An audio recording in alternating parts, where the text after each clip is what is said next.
చాలు వీడు.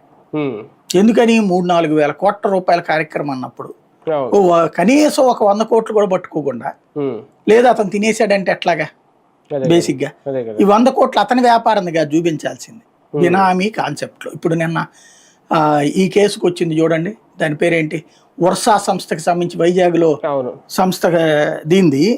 ఏం కనిపెట్టారు అక్కడ, ఒక అపార్ట్మెంట్ లో ఒక ఫ్లాట్, అది కూడా డొమెస్టిక్ ఫ్లాట్, కరెంట్ కి డొమెస్టిక్ బిల్ కడుతుంది ఒక కుటుంబం. ఆ ఫ్లాట్ కి 10,000 కోట్ల రూపాయలు 13,000 కోట్ల రూపాయలు విలువ చేసేటటువంటిది ఇచ్చారు అన్నట్టు. అది కదా లెక్క అంటే, అది ఒరిజినల్ విట్నెస్ అంటారు ప్రాక్టికల్ గా.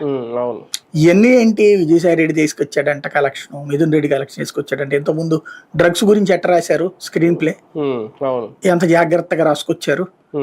అక్కడేమో వెళ్ళి ఆఫ్రికా ఖండానికి వెళ్ళేసి విజయసాయి రెడ్డి ఆర్డర్లు ఇచ్చొస్తే మిథున్ రెడ్డి దారిలో పట్టుకుని షిప్పుల్లో తీసుకురావడానికి ఒక మనుషులంట, అప్పుడు ఏది సిదిరప్పలరాజు లాంటి వాళ్ళంట.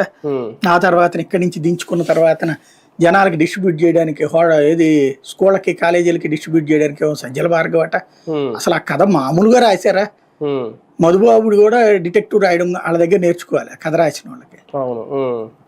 అట్లాగే ఇక్కడ కథలు రాస్తున్నారు. కథలు అవసరం లేదు, సింపుల్.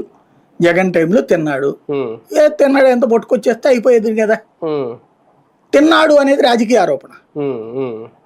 ఇదిగో ఇక్కడ డబ్బులు మేము పట్టుకున్నాం, ఇదిగో ఇది సీజ్ చేసాం, 5,000 కోట్ల రూపాయలు వాల్యూ చేసేది, 3,000 కోట్ల రూపాయలు వాల్యూ చేసేది, ఇది లెక్క ఇక్కడ.